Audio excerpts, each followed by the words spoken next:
excited and interested to hear the questions that we've received from our audience, as well as Dr. Dingley's insights to talk a little bit about PNH and maybe some questions you never had answered before.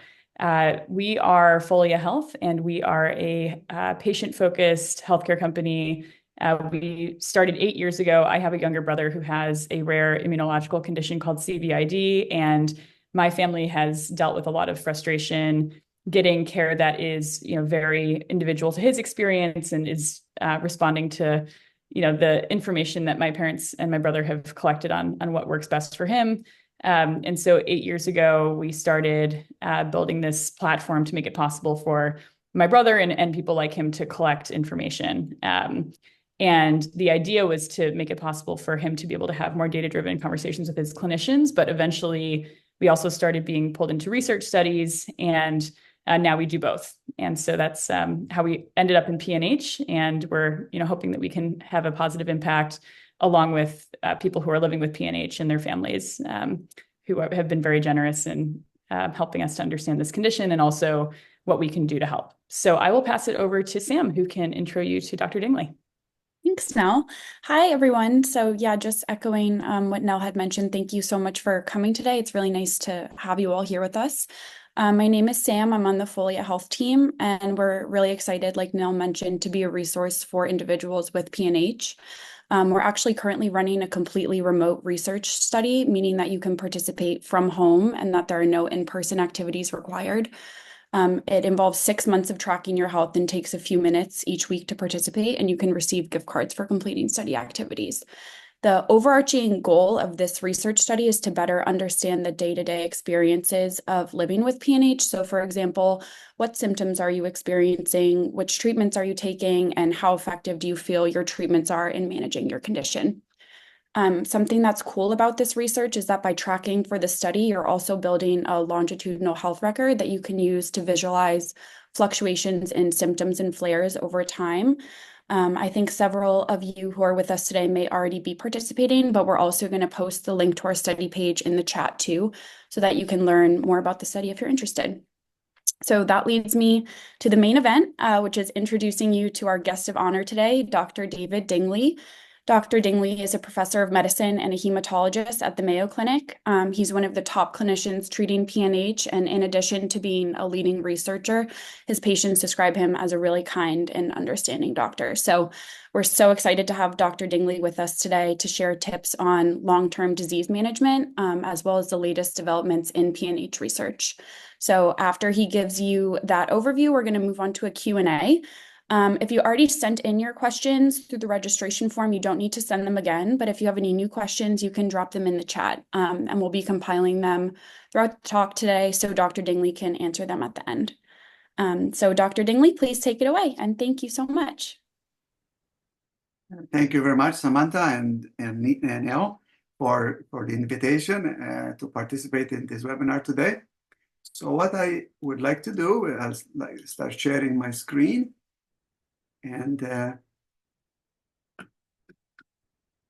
I have prepared a presentation on this disease because I really believe that if one understands the illness, then one can understand better how to treat it and what the often surprising symptoms of the disease come from and where do they lead. So to understand PNH, one needs to understand a little bit about complement. And the complement system is an old system. It's part of the innate immune response that is actually present in multiple animal species. And it is designed to be able to help us clear pathogens. And there are 3 pathways that lead to this C3 convertase. Well, there is something called the classical pathway, where you have antibodies and antigens that bind together and activate complement. There's something called the lectin pathway, which looks at specific molecular patterns on bacteria. And then there is the alternate pathway. And the alternate pathway is fundamental for the biology of PNH because the alternate pathway is continuously active at a low level. So our body, it through this pathway is continuously producing the C3 convertase. Now, under normal conditions, this system is kept in check. But the reason it is active continuously is so that if there is a pathogen, it can react very promptly to it. But to keep it under check, we have breaks. And we have several breaks that are able to block C3 and C5 in particular. But in this pathway, C3 is converted into C3a and C3b, which acts to form this so-called C5 convertase.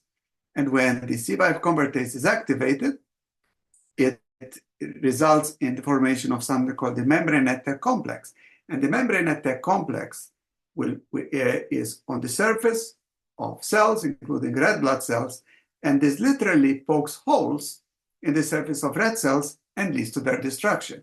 And because this destruction is occurring in circulation, the free hemoglobin is filtered by the kidneys, and the person may notice the dark urine that leads to the name of this disease.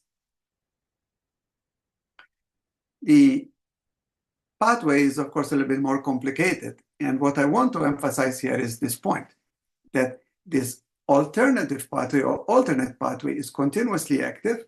And we here have three important targets of therapy in PNH. We have C3, we have factor B, and we have factor D. And these interact together to amplify production of C3b. And C3b, as I showed you in the previous slide, is the critical component that is going to result in formation of the membrane attack complex further downstream. The next thing we need to understand is the braking system for complement. And the braking system consists of a series of proteins. For our purposes, there are two very important ones called CD55 and CD59. And these proteins are attached to the surface of cells through a complex mechanism that serves like an anchor.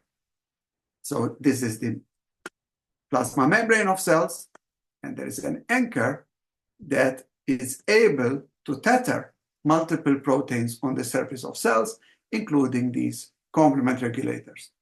Well, synthesis of this anchor is quite complex, and there are multiple steps. And it so happens that if we have a mutation in this gene called PIGA, this mutation occurs at a critical step. It's involved in the first step of biosynthesis of this whole anchor complex. So if we have a mutation in this gene, one of two things happens. Either we don't produce any of this anchor, or we produce reduced amounts. And the result is either we don't have the breaks, or we have too little of these breaks. And therefore, in that situation, complement is activated without being controlled. So PIGA is a gene that is present on the X chromosome. And men have only one copy, females have two copies of this gene.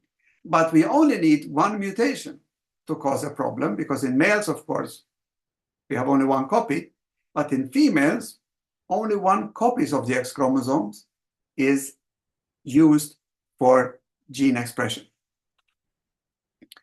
So if we have a mutation in this gene, and this is an acquired mutation, this is not something that we're born with. This is something that occurs sometime in a stem cell, as I will show you. And this is not something that is transmitted from parent to child.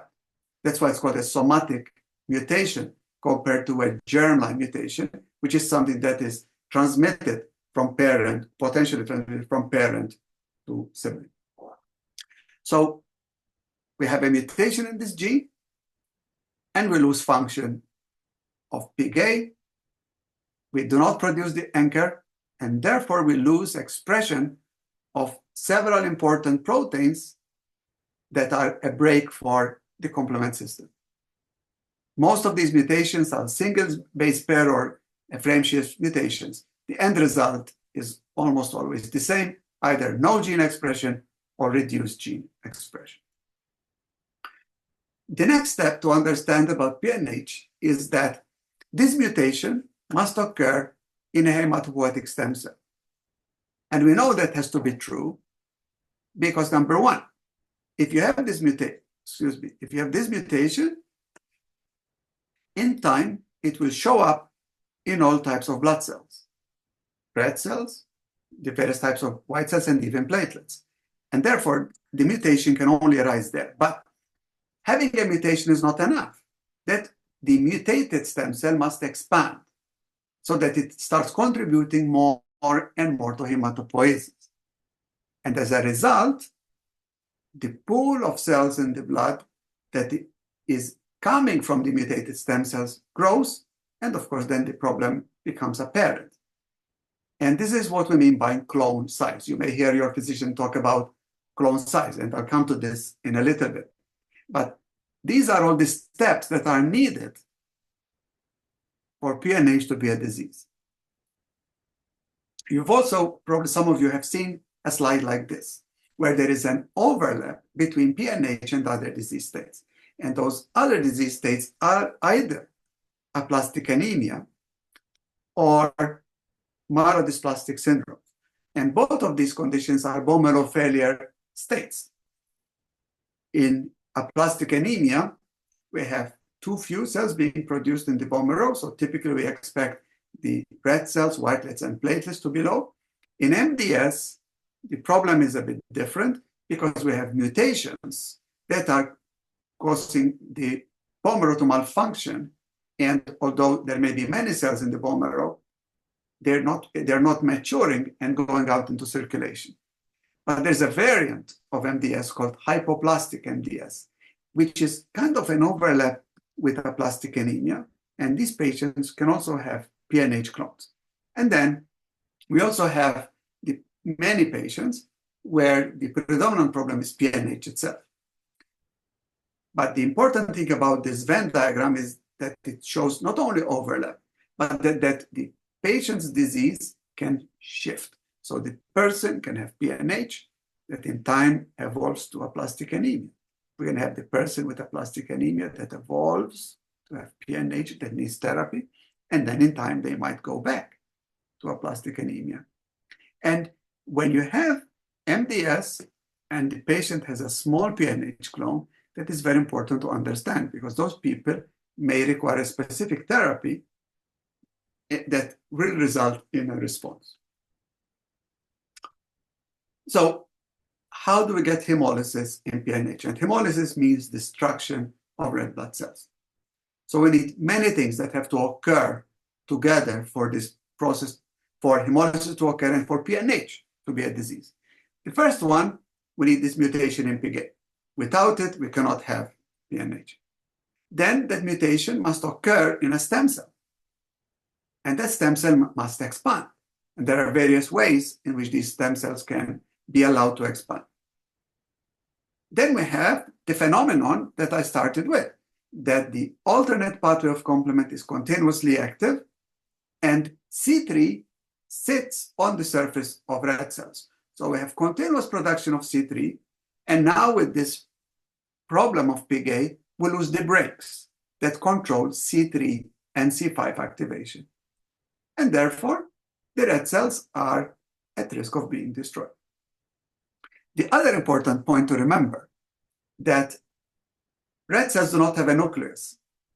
So they lack other mechanisms that are present that can block complement activation. So neutrophils, monocytes, lymphocytes that will have the PNH phenotype will not be destroyed because they have other ways of controlling complement, but not so for the red cells. So this is what's happening in the red cells in PNH. Normal red cells, they're protected from complement with these two molecules. But if the patient has PNH, these two molecules are deficient. We get complement activation, we get formation of this MEC complex, and the red cells get destroyed. Now, there are some interesting phenomena that have occurred, which I will talk about hopefully later, where you have the PNH phenotype, complement accumulates, but we can block intravascular hemolysis with C5 inhibition. But we can still accumulate C3 on the surface of red cells, and that can result in a phenomenon called extravascular hemolysis, which I will address later. A very important concept in PNH is that there is a lot of overlap between the complement system and then other important system in the blood, which is the coagulation system.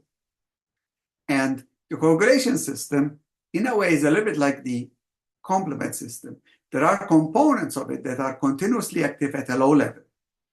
Again, so that if we have a breach of a blood vessel, we get injured, we quickly block that breach of the blood vessel so we don't keep bleeding.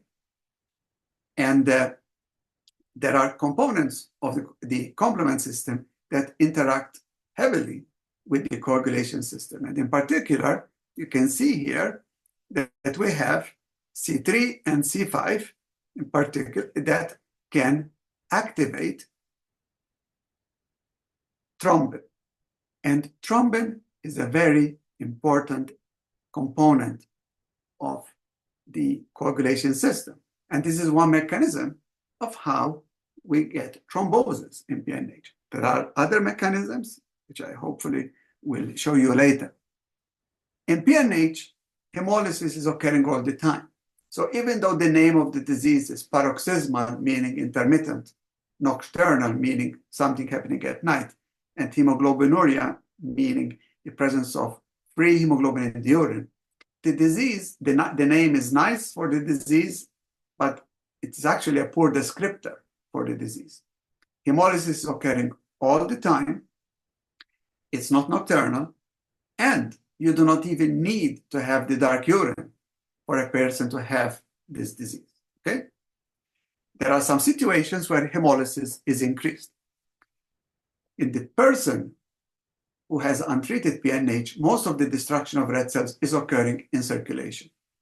We get the accumulation of C3 on the surface of red cells, we form C5, we generate holes in the surface of red cells, and the red cell just breaks up. The release of free hemoglobin in the bloodstream with the destruction of red cells scavenges nitric oxide. And nitric oxide is a very important mediator of relaxation of muscle. It's also very important to minimize the risk of thrombosis. So when the person has untreated PNH, they are at risk of thrombosis, and they also can have smooth muscle spasm. That explains the esophageal spasm, the abdominal pain, the muscle cramps that can occur, the erectile dysfunction that can occur. And it's one of the reasons for pulmonary hypertension, as well as kidney damage with this disease. I already had alluded a little bit to the risk of thrombosis. And again, here you see thrombin, a critical component of the coagulation system that is activated by C5 and C3. And in PNH, thrombosis can occur in usual sites, meaning the veins of the legs, for example, but it can also occur in unusual sites, the major veins in the abdomen, the major veins that drain the brain. The person with untreated PNH, especially with large clones, has a significant risk of thrombosis. With good therapy, the risk of thrombosis goes down dramatically. In the past, thrombosis was the main cause of death in this disease. Fortunately, this is not the case anymore, unless, of course, the patient presents with a massive blood clot as the first manifestation of the disease. We think of PNH as falling into three categories. We have classic hemolytic PNH. Usually, people with this disease have big clones, which I will illustrate. Then there are the people with PNH and marrow failure syndromes. These are the patients with either aplastic anemia or MDS. And usually these clones are small. And then you have people who have small PNH clones that are not causing any problem that are found incidentally. Typically, we say that the patient with classic hemolytic PNH and the substantial clone that needs complement targeted therapy. Dr. When Dingli, should we? Yes. sorry, we actually have a question I think that might be relevant to cover now. So the question was, does the lectin pathway have anything to do with food lectins? That's a very good question. I am not sure that it does. Okay, it's something that I will need to investigate a little bit more. The lectin pathway is becoming more interesting in PNH, and people are looking at inhibitors of this pathway as a way to treat the disease. But I must say I'm not very aware of a direct link between those two. Okay, so that sounds maybe like an area of research that's being looked into more is lectin inhibition. Yes. Okay, I see. I think there's another question as well. I think we might just want to cover. The question is, do you recommend combining C3 and C5 therapies, example, ravulizumab and Empaveli, or is a C3 therapy sufficient as a standalone treatment? Excellent question. If it's okay with you and with hopefully the person who made this question, I'd like to address that a little bit later because I will be talking about these drugs. Okay. Okay, great. So we should be thinking of PNH in somebody who has anemia that appears to be hemolytic, that there is destruction of red cell, and typically the hemolysis is occurring in circulation. We should think about PNH in people who have a blood clot, whether in a usual spot or in an unusual site, especially if there isn't an obvious reason for it. We should think of PNH in people who have bone marrow failure syndrome, as I mentioned, and as well in people who have unusual symptoms, unexplained muscle spasms, unexplained kidney dysfunction, etc. And the diagnosis, if we think about the disease, is very easy because it can be done with flow cytometry. And this is what it looks like. So if you do flow cytometry and you use a reagent called FLAIR, which binds to that anchor that I mentioned in the very beginning, you should expect that the cells should have this anchor in them, and this is what we see. Here we see this peak, which tells us the red cells are fine, and here we can look at neutrophils, and we can look at monocytes, and you see that the cells have ample expression of the GPI anchor. So this is normal. Okay? Now, how would a patient with PNH look like when you do this test? This is what we see. We see a significant shift here to the left where the cells do not have expression of this GPI anchor. These are the red cells. These are the normal red cells. These are abnormal red cells. And we see the same thing with the neutrophils. They don't have the population with the GPI anchor, and the same with monocytes. And sometimes we see patients who have two clones. So we have normal cells here. Then we have a population that has no GPI anchor. And then we see some cells that have some of the GPI anchor. And here the flow cytometry on the neutrophils is much clearer, where you see some of the neutrophils clearly express the GPI anchor, and then we have a big population that doesn't express it at all, and some that express a little bit. And this is how we define the size of the clone. The size of the clone is determined by the neutrophils and monocytes, not by the red cell. Okay? Invariably, especially in the untreated patient, the clone size based on the neutrophils and monocytes will be much larger, usually, compared to the red cells. And you can see that here. These are the percentages of cells that are mutated. Granulocytes and monocytes, 73%. Red cells, 4 to 8%, because there are two populations. Okay? So this is what's going to drive our decision to treat the person. how do we treat PNH? And this, I think, will come up to the question that was addressed. We have several drugs now that can target PNH. We can target C5, which is the first therapy that became available, eculizumab, and then ravulizumab, more recently crovalimab. So here, we block the formation of the membrane attack complex. The red cells are not being destroyed because we're preventing these holes from forming on their surface. But in some patients, in fact, in many patients, we're not attacking, if we treat here, we're not attacking this part of the pathway and the formation of C3. So what can happen is that C3 keeps accumulating, and then we can get a situation where the red cells get destroyed in the spleen or liver. And that's why pegcetacoplan was developed, because pegcetacoplan blocks C3 from the surface of red cells, so protects the cells.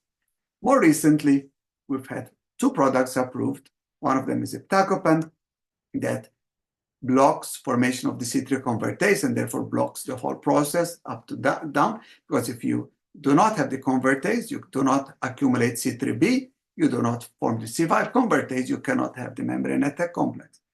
And danicopan, which inhibits factor D in combination with a C5 inhibitor, is also approved for the treatment of PNH. So it's important to remember a little bit where we started. So many years ago, a classic paper was reported of what is the outcome of people with PNH. And patients with classical PNH years ago did not have a very good outcome, because the median survival from diagnosis was approximately 12 years. And this is compared to age-matched control. So clearly, PNH was a life-threatening disease, is a life-threatening disease unless it's treated. So when do we treat a patient? What do we need to think about when we're going to make a decision? Should we treat versus not treat? We need to know how big the clone is. What is the hemoglobin? Is the person needing transfusions? What are the red cells like? Are they type 2 or type 3? So if the clone is small, it's possible we don't need to treat the patient, because a small clone, the increment in hemoglobin is going to be very small. But if the clone is big, the patient is having significant anemia, they may need transfusions, then the case for therapy becomes very compelling. Is there a history of thrombosis? This will generally mean that we need to treat that patient, even if the clone is not big. And what else is going on with the patient? Can they handle the anemia or they don't? And as I mentioned, we have several drugs now that can deal with the prevention of thrombosis. Should the patient require a blood thinner? And this depends on the history of blood clots or not. And of course, we need to be very careful with supportive care. Does the patient need to be immunized? And the answer is yes. And generally, I recommend that patients are immunized against Neisseria meningitidis, the meningococcus, Haemophilus, and pneumococcus. They should be current with the flu and COVID vaccines. People above 60, I insist that they or recommend that they should get the RSV vaccine. Patients may require iron and vitamin supplements to make sure that they're not deficient. And this is important. If the person is iron deficient, we can block complement. The hemoglobin is not going to get better because we're missing an important component for red cell production. And there are patients that, as I mentioned, that may require anticoagulation.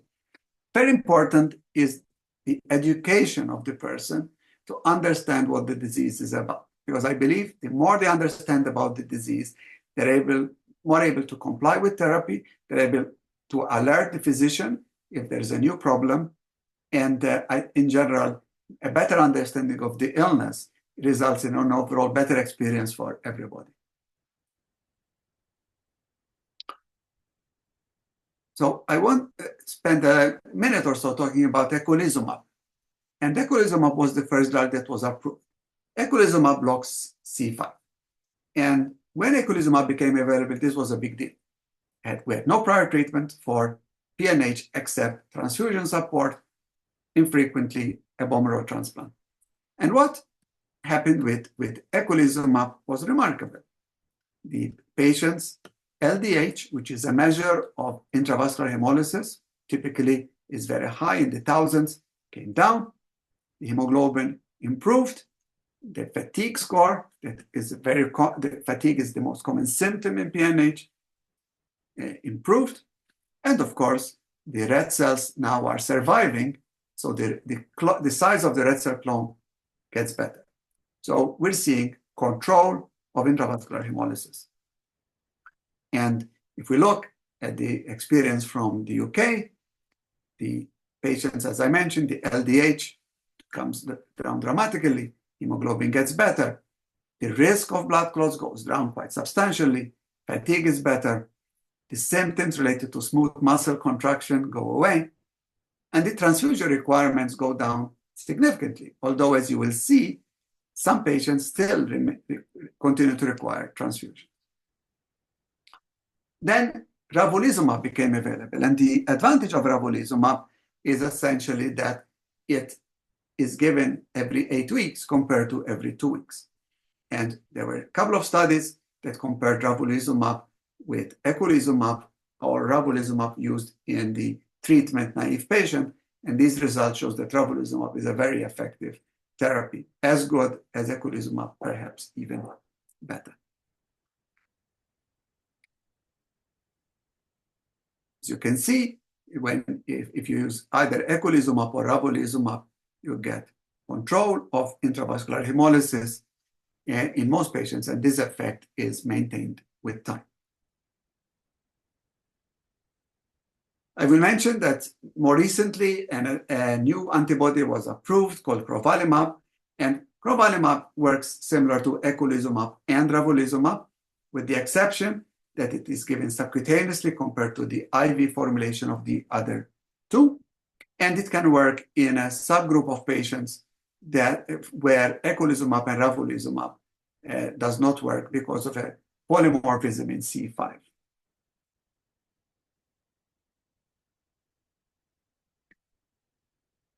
I think this is quite an important slide. I've already showed you that patients with untreated PNH have a limited life expectancy, but with proper therapy, they can have a normal lifespan. And this is something that is very satisfying and very, very, very important, because most of the people with PNH are young, and if they're treated properly, they can expect to have a normal lifespan, something that is not very common, actually, in medicine when we have these life-threatening diseases. When C5 inhibition became available, a new phenomenon showed up. And this phenomenon is quite interesting. So if we start treatment with C5 inhibition, the hemoglobin improves, the population of red cells increases because they're surviving, but then something new shows up. And that something new is that now we have more red cells that have C3 on their surface. And the reason this happens is because C5 inhibition serves to block the lower part of the complement cascade, the terminal pathway. It does nothing to block formation of C3 on the surface of red cells. So complement is still active, and red cells now survive longer, and they keep accumulating C3 on their surface. And this renders them at risk of being destroyed in the spleen.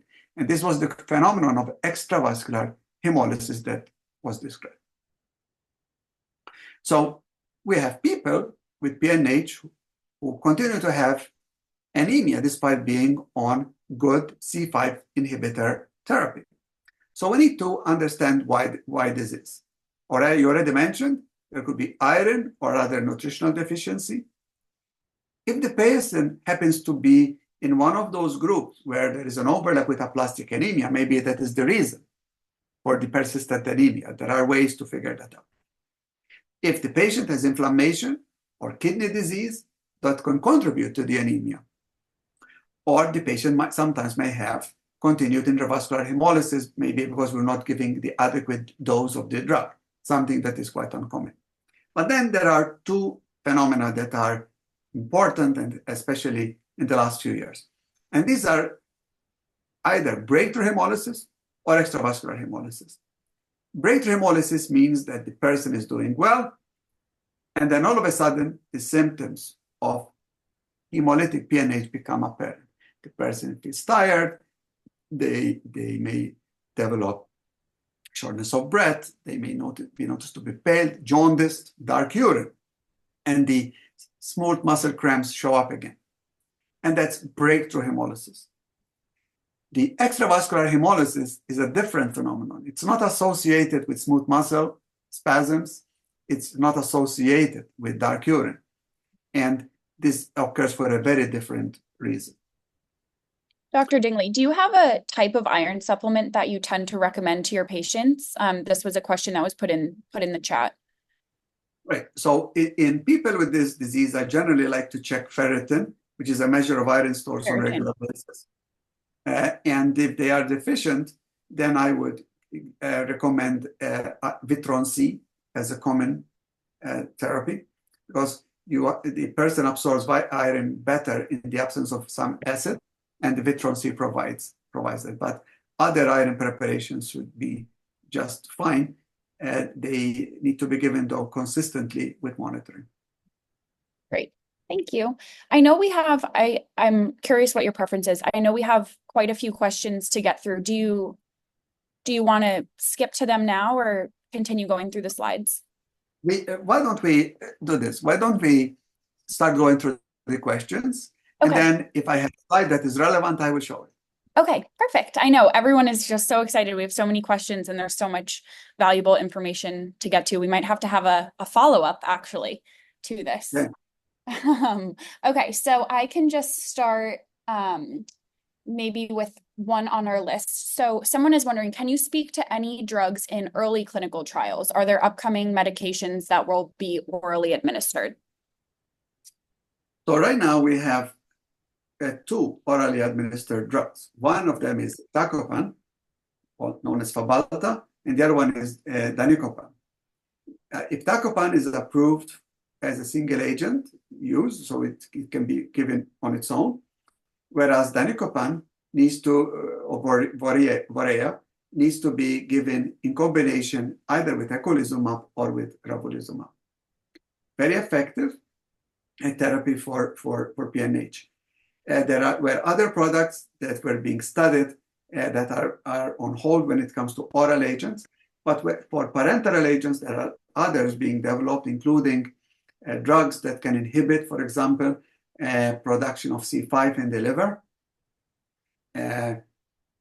gene therapy approaches that are given very infrequently, and then they will suppress the function of C5, for example, for extended periods of time. So yes, there are other exciting developments that we should expect to hear about in the next few years. Great. Yeah, we're really excited about that. Thank you. I think I'm just going to try to skip around so we can get to as many as possible. We have a question from someone who's actually here. Thank you so much for your question. Is there any new information on how to treat the debilitating fatigue that occurs with PNH, even though you're on medication? Right. So yeah, this is a very important question, because fatigue is the most common symptom in PNH. Probably 85–90% of people would report fatigue in PNH. And fatigue in PNH has several components to it. One of them is related to the hemoglobin. And certainly people who have a low hemoglobin will feel more tired than somebody who has a higher hemoglobin. The part of the fatigue is also mediated to the actual destruction of red cells that causes fatigue. And then PNH is associated with an inflammatory component to it, okay? And if I'm allowed, I'd like to go back to one of my early slides. You notice here that I say inflammation with C3a and C5a. And inflammation itself causes fatigue. It results in production of cytokines that can cause fatigue. So fatigue is multifactorial. Sometimes there could be other reasons for it, like iron deficiency, poor quality sleep, some other vitamin deficiency, etc. Right. In general, we're seeing that with improvement in hemoglobin and good control of hemolysis, the fatigue scores have improved considerably. And certainly the proximal inhibitors, as these are called, it seems to be associated with significant improvement in fatigue. Great. Thank you so much. Hopefully that answers the question. So it sounds like there's obviously fatigue is a complicated condition to be experiencing, and it could be due to a number of things, including inflammation. So thank you, Dr. Dingli. Are you aware of any CRISPR treatments or therapies for PNH on the horizon?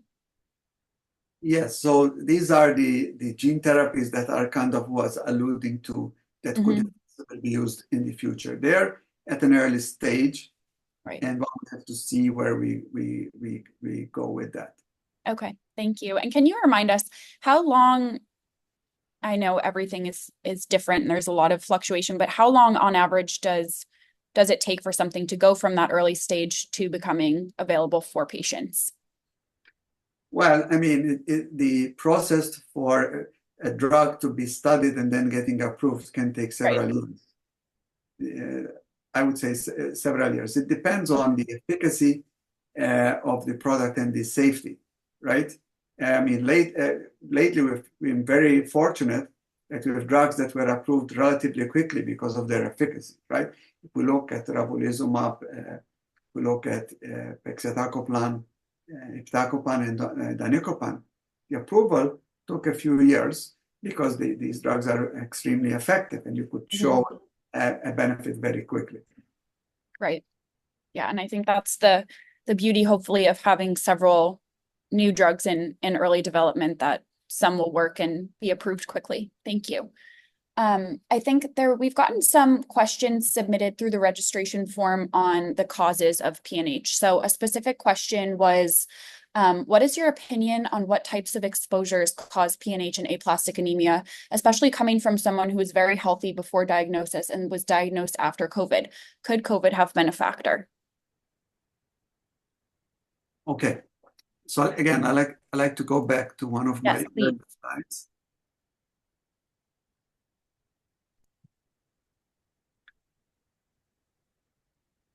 All right. So as I kind of alluded initially, the PNH is the result of many things that have to coincide together. It's like a storm, right? It doesn't just occur because some wind shows up. So first we need a mutation in these hematopoietic stem cells in a very specific gene. Then that mutated stem cell must expand. There are various mechanisms of how can that occur. To our knowledge, the rate at which these mutations occur in PNH is normal, meaning we are all at risk of getting a mutation in any cell in the body, including hematopoietic stem cells. Right. And to my knowledge, COVID has not resulted in an increase in the incidence of PNH. Right. If I may, I mean, we've known about PNH for many, many years. I mean, the first patient was described, of course, not at a genetic level, more than 100 years ago.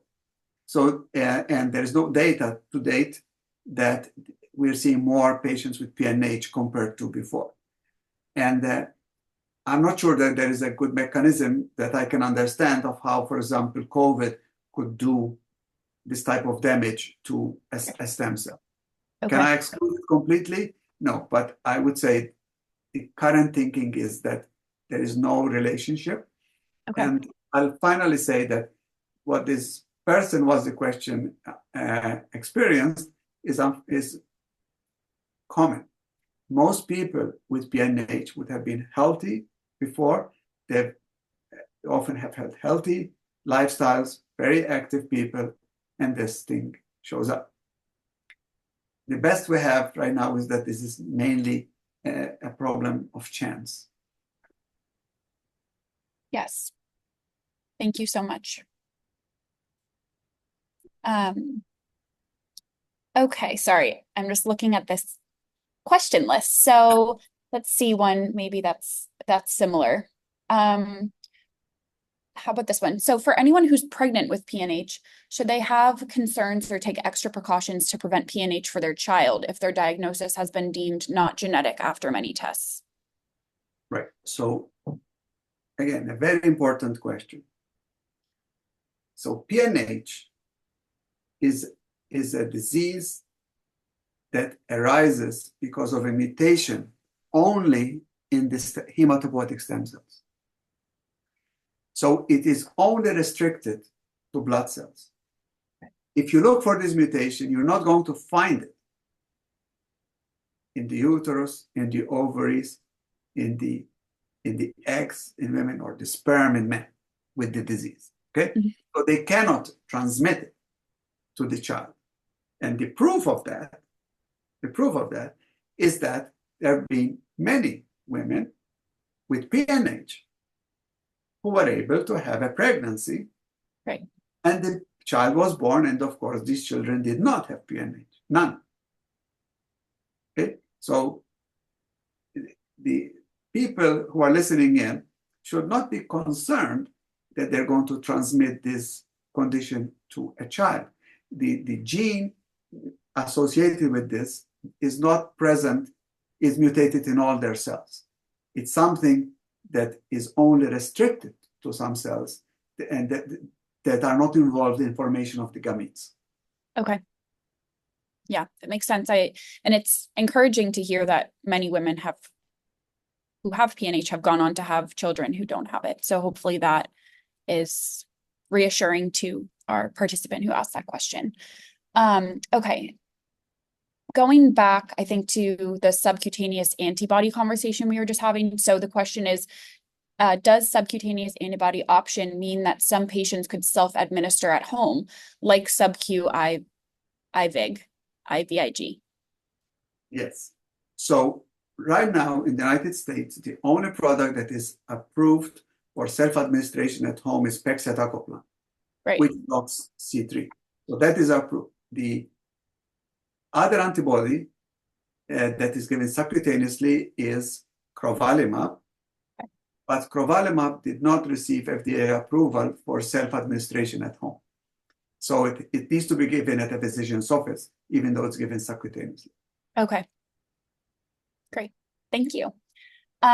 So now I think we have some questions from PNH patients on their individual experiences. So this question, it says, I switched from Ultomiris to Fabhalta 1 year ago, and hemoglobin has improved, but I still have fatigue that is worse in the morning, making it very difficult to get out of bed. Are other treatments better for fatigue? So, of course, there have not been direct comparisons between ravulizumab, for example, and Fabhalta. As I mentioned, the fatigue in PNH is multifactorial. Mm-hmm. There is improvement in hemoglobin, and should be an improvement in fatigue because of that. But not all fatigue is just improvement in or because of a low hemoglobin. So one will need to look at other things. For example, with all my patients, I check what is the quality of their sleep. Okay, and this is very important. One of the most common causes of fatigue in this country is poor quality sleep. So that needs to be looked at. Iron deficiency, thyroid dysfunction. Could the patient have vitamin D deficiency or something else? Okay. Of course, I cannot be very specific, but one can develop, and if one looks at the person, the laboratory studies, one can make a determination. Have we gained as much as we can gain from the drug? In which case, one will need to start thinking on these lines I'm talking about. Right. Is there something else going on? Right. That makes sense.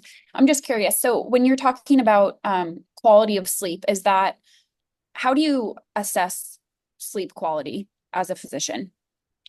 Right. So quality of sleep is not how much a person spends in bed. Right. It has to be refreshing sleep. So I ask, for example, do you wake up at night? If the person is waking up several times per night, then that almost certainly is not good quality sleep. Right. Okay? If the person during the day is feeling fine and then waking up feeling very poorly, then that would, again, would worry me that there is something problematic with the quality of their Right. sleep. And in that situation, I would refer the patient to a sleep specialist for further evaluation. Okay, great. Thank you. I know there's a lot of wearables on the market now that help you understand how well you're sleeping. So I was just curious if that's something that you consider as well. Well, I haven't, but it's certainly something that could, in principle, be used with these smartwatches. Now one can get a sense of how good the quality of sleep was. Yes. Exactly. Yeah. Thank you. Okay, so just briefly going back to the conversation we were having on inflammation and how important that is as it relates to fatigue and overall, obviously, you just want to have less inflammation in your body.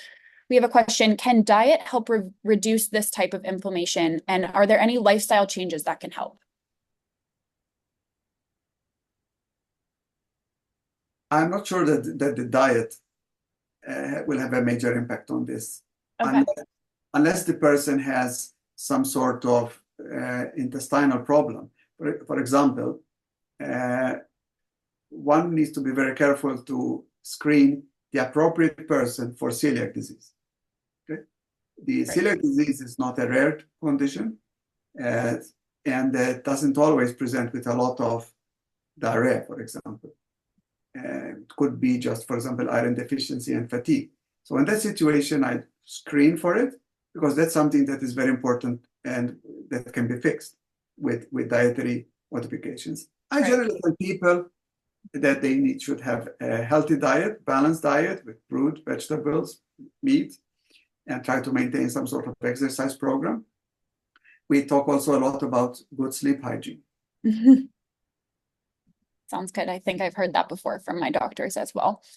Thank you. So let's see, maybe we can move, sorry, I know that I'm jumping around, but back into available medications. So we have a question that says, are there any current studies or data on the effects of long-term usage of complement inhibitors? And are there any known long-term effects of infusion medications? Right. So the first complement inhibitor, eculizumab, has been around since 2006. So I have about 18 years of experience with it. Ravulizumab was available since 2018, pegcetacoplan 2021. The main risks associated with these complement inhibitors, apart from like infusion reactions, etc., is the risk of infections, because, as I mentioned, complement is very important to help us fight infections. And that's why the vaccines are very important, and some physicians would prescribe antibiotics as well. So one needs to be very careful about the risk of infections. I would say that is the main risk associated with long-term use. But with good vaccination strategies and the person being very aware of the risks, generally people can intervene rapidly if there is an infection, and then the risk of significant morbidity tends to be low. Got it. It makes sense. So it sounds like we have years of data already and there's no flags being raised.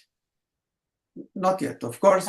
Anything can happen. We continue to have ongoing surveillance with especially with the more modern drugs. Here's a great question. So for the PNH patients we have listening, if you're feeling, from your perspective, Dr. Dingli, if they're feeling like they're not getting the answers that are helping them enough from their clinicians, what would you recommend as a next step? Maybe like feeling stuck in your healthcare journey, what would you recommend they do next? Well, so I would suggest that a referral to a center where there is expertise with this disease, because it's a rare disease. So it's quite possible that many physicians have never treated a patient with this disease, or they may have one patient. And in that situation, a referral to a center where there is expertise, because the physicians there are seeing more patients, can be very helpful. And often then there could be joint care of the patient with the center of excellence as well as the community oncologist. Right. Do you have any centers that come to mind as being best of the best? I think there are several centers in this country that are excellent and have a lot of expertise in this disease. And I'll go from east to west. Perfect. So, for example, Massachusetts General Hospital, New York University, or Memorial Sloan Kettering Cancer Center, Duke University, Cleveland Clinic, Northwestern University in Chicago, Mayo Clinic in Rochester, Salt Lake City, the University of Utah. And then there are several centers in California. University of Southern California, for example, has also a lot of experience with this disease. Great. That sounds good. Do you know how common is telehealth for PNH patients to be able to reach these specialists that they may otherwise not have access to? Well, telehealth has been a revolution. It may be one of the good things that came out of the COVID pandemic, right? And now we're offering much more telehealth opportunities for patients. And this could be a very appropriate way for patients to avail themselves of the expertise at these larger centers, especially if they cannot travel. Great. Yeah, I know. I think COVID highlighted how important telehealth is for increasing access to care that you otherwise wouldn't be able to. So that's for anyone listening out there that feels like maybe they're too far away to access, see if they have a telehealth option. Okay, so we have, oh, looks like I was actually just about to unmute this participant, but I think she may have sent her question in the chat. It says, are there any studies for PNH esophageal spasms? This is my main concern. So I'm not aware of any specific studies related to that symptom, but in general, esophageal spasms are mainly seen in people with uncontrolled PNH with intravascular hemolysis. Because as I mentioned, if there is intravascular hemolysis, the free hemoglobin that is released from red cells binds nitric oxide. And nitric oxide is what allows smooth muscle to relax. So in the absence of this, the smooth muscles contract, and that's what causes these esophageal spasms in part. Right. So the first step will be to make sure that there's good control of hemolysis. Okay, thank you. We only have a few minutes left, so maybe just one or two more. Do you have any general thoughts, Dr. Dingli, on the long-term impact on one's health having PNH? This person was diagnosed 40 years ago and is wondering maybe the impact on their organs based on the presence of PNH. Right. So there isn't a single answer to that question. Right. Obviously, people with this disease need to be followed up carefully over the years. And there are potential long-term complications related to the disease, depending on how well it is controlled or not controlled. I mean, some people, for example, can develop iron overload. And iron overload is something that may require therapy. For example, iron overload can lead to liver damage, less common heart damage. People with PNH can develop kidney damage or a particular condition called pulmonary hypertension. So the person with PNH needs to be followed up very carefully for these problems. In general, some of these issues can actually be very well mitigated with good control of hemolysis. Right. In the past, iron overload was not a big issue because, yes, if patients needed transfusions, we're pumping a lot of iron in them with the red cells, but they were also losing iron because of the hemolysis. Now, the risk of transfusions has gone down dramatically, so the risk of iron overload is lower, although we're seeing some patients who experience the phenomenon of iron overload, and some of those may require a therapy to reduce the iron overload because of the potential toxicity related to that. Great. Okay. Thank you so much. And I think we have one follow-up question on the PNH esophageal spasms. So she wrote in the chat, thank you for your response, and that her infusions have increased. Her infusions have increased, meaning the frequency of infusions? Didn't say. Or the frequency of the spasms have increased despite the infusions? Because I'm reading it as the frequency of the infusions have increased. so that suggests that there is an attempt to control hemolysis better. And Okay. as I said before, unless one knows the specifics and looks at the laboratory studies, Right. it's hard to be sure. But talking a little bit more in detail about this. So you need to understand what is happening when we give an infusion.